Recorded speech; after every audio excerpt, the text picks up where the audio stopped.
पाठ 7वा गाव ते वसाहती. 5व्या पाठात आपण पाहिले आहे शक्तिमान मानव प्रामुख्याने गुहामध्ये वस्ती करून राहत होता.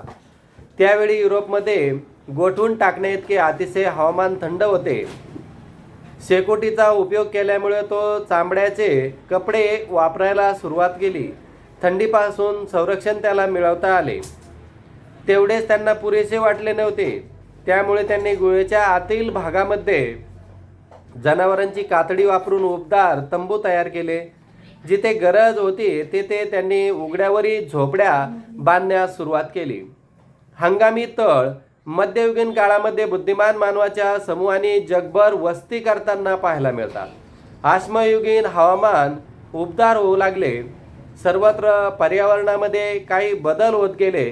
त्यामुळे अश्मयुगीन काळामध्ये बुद्धिमान मानवाच्या आहार पद्धतीमध्ये सुद्धा बदल झाला. फार मोठ्या प्रमाणावर झालेली शिकार आणि पर्यावरण बदलामुळे मध्य युगापर्यंत मॅमोथ सारखे जे काही महाकाय प्राणी होते ते नष्ट झाले होते. त्यामुळे शिकारीच्या बरोबरीने बुद्धिमान मानवांना पर्याय म्हणून मानव मोठ्या प्रमाणावर मासेमारी ही पद्धत उपयोगात आणू लागला. त्याचबरोबर रानडुक्कर, हरिण, डोंगरी शेळ्या, मेंढ्या यासारख्या प्राण्यांच्या शिकारीवर त्यांनी भर दिला होता.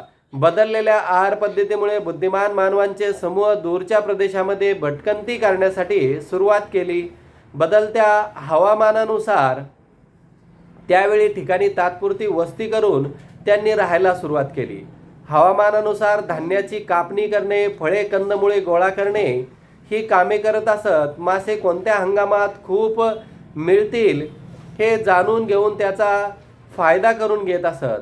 कोणत्या ठिकाणी अधिक शिकार मिळेल याचे तो निरीक्षण करू लागला. अशा कारणामुळे एके ठिकाणी दीर्घकाळ मुक्काम करता येत असत. रानातील झाडांची तोडणी करून मोठ्या केलेल्या जागेमध्ये त्यांचे हंगामी तळ पाडण्यामध्ये त्यांनी सुरुवात केली.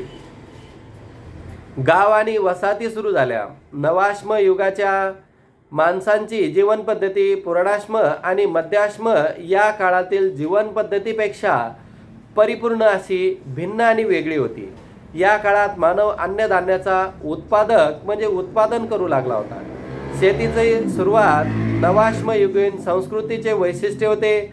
शिकार, फळे, कंदमुळे गोळ्या करण्यासाठी सतत फिरत राहणे आवश्यक असते. परंतु दीर्घकाळ पुरेल एवढ्या अन्नधान्याची तरवीज शेतातून करता येणे शक्य झाल्यामुळे या काळात शिकार करण्यासाठी गरज राहिली नाही.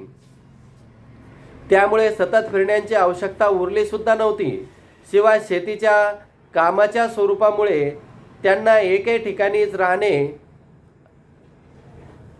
आवश्यक वाटू लागले. त्यामुळे कायमस्वरूपी गाव वसाहती उभारून माणसांच्या अनेक पिढ्या एका ठिकाणी स्थिरावल्या जाऊ लागल्या.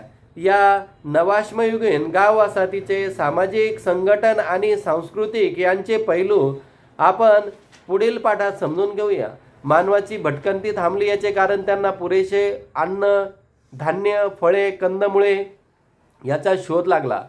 शिकारी प्राणी कमी झाल्यामुळे पर्यायी शोध त्यांनी कंदमुळे, फळे आणि जीवनावश्यक वस्तू शोधण्यास सुरुवात केली.